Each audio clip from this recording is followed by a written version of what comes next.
Well, today I'm talking about the Get Out Gear Down Puffy Blanket, where it shines and where it falls a little bit short, and in my opinion, where I think it is best utilized.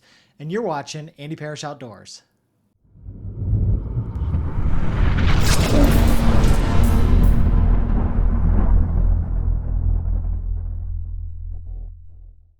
Well, hey everybody, Andy here, and you're watching Andy Parrish Outdoors. And if you're new to this channel is all about backpacking and outdoor adventures and gear and reviews and tips and tricks and you name it. So if you like any of those things, go ahead and subscribe and click that notification bell. That way you can be alerted every time I post new content. And there's a lot of new content coming. So sit back and relax and let's dive into today's topic, the Get Out Gear Down Puffy Blanket and who it's a good fit for. So Get Out Gear reached out to me and asked if I would be interested in testing out their new down puffy blanket. And normally, when I get these kind of requests, in most cases, it's gear that I don't really have any interest testing out. But in this particular case, it looked like something that I may actually use. So I agreed and said, go ahead and send me one. I'll take a look at it and, no guarantees. I like to give my own honest opinion in the end. So today I'm going to talk about what I thought, where some of the strengths are, some of the weaknesses are with this down puffy blanket, and maybe where it can be improved, where it falls short, and in the end, where I think this best fits. Who does this fit? Who's the target audience? And how can you best utilize this piece of gear? Now, the Get Out Gear Down Puffy Blanket is marketed as a camping blanket. You can use it for car camping, you can use it for backpacking, a whole range of different things. It's just, your standard blanket that's meant to provide a little bit of warmth when you're outside and a little bit chilly. Now, I don't know that it's limited to only camping.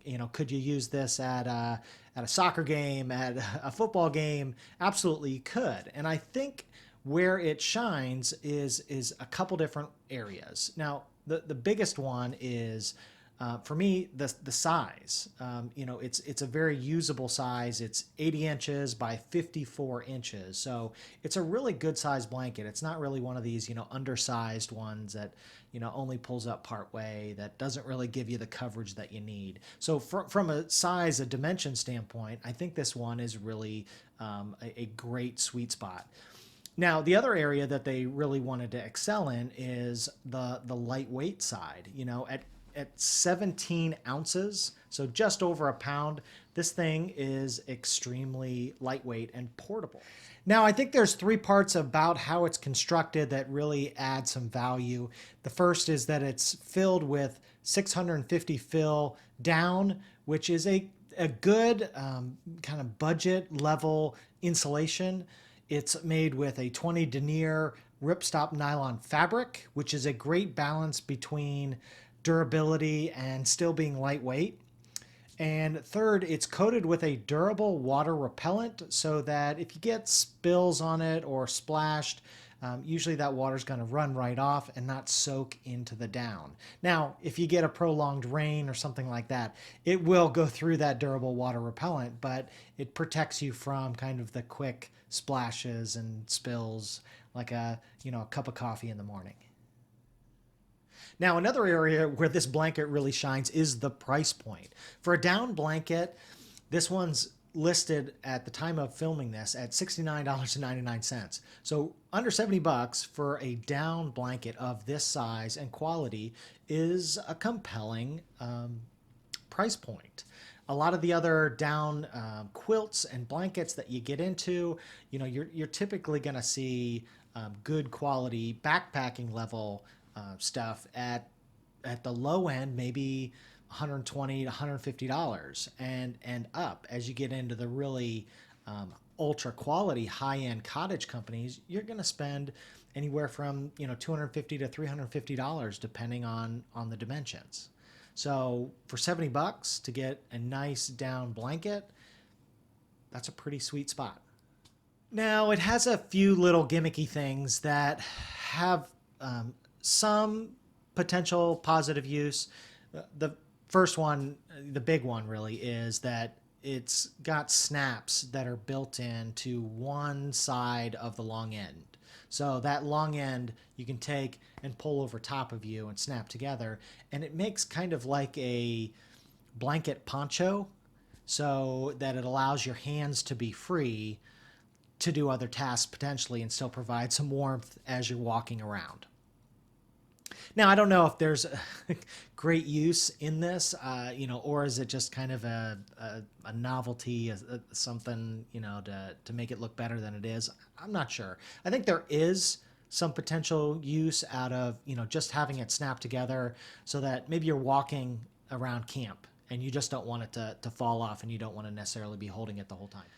Now, let's talk a little bit of where this blanket falls a little bit short. Now, for me, the first thing that I thought of when I saw this was, could this be used as a sleeping quilt, a blanket, for my backpacking trips? And I think there's a few things that is missing on this blanket to really make it fully functional. The first of which is there's no ability to create a foot box.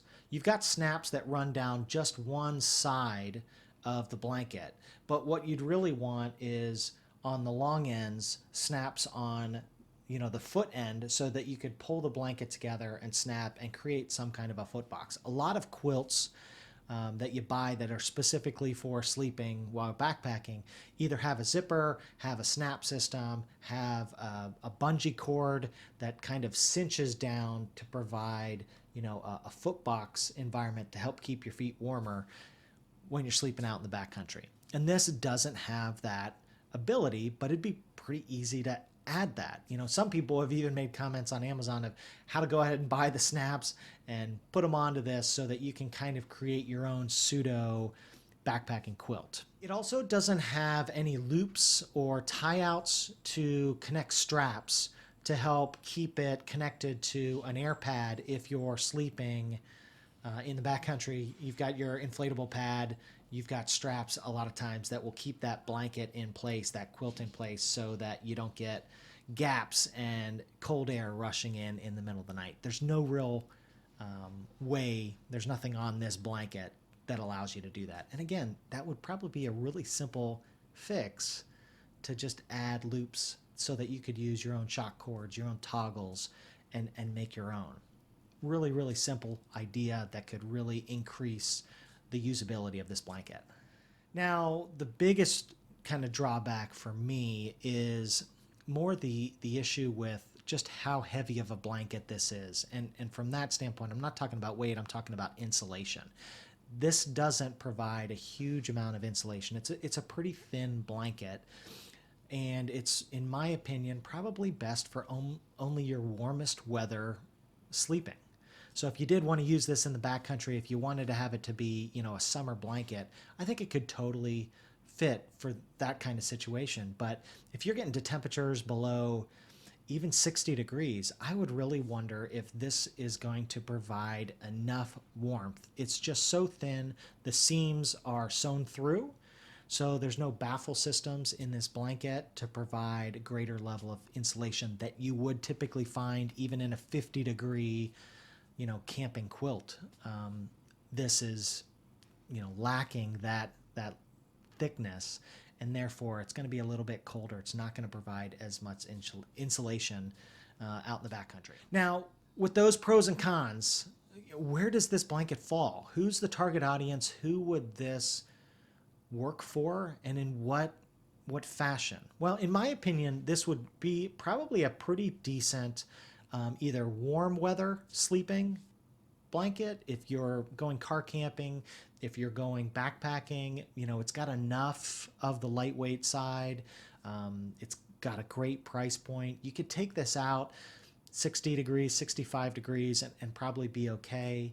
But I think as a great, camping blanket, hanging out around camp, sleeping in your warmest weather environments, this thing could be pretty decent. And the other area that I think this would be great, that I'll probably end up using this, is soccer games, football games, outdoor activities in the fall or in the early spring where it's pretty chilly and you're going to be outside and you just want something that's lightweight and packable and provide some warmth. You don't need something super heavy, super bulky in those situations. And for the price point, under 70 bucks, that's a pretty good deal. So I'd like to hear what you think. What have you thought of this? Has this video been useful? If it has, go ahead and give me a thumbs up. I really appreciate that. But I'd love to hear in the comments down below too.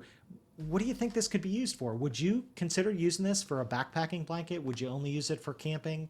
Would you use it for a fall sports, a spring sports kind of, you know, piece of your kit that you're taking, throwing in the car? I'd love to hear that. So go ahead and leave those in the comments down below. So that's it. That's the Get Out Gear down blanket. Thanks so much for watching. And until next time, be well.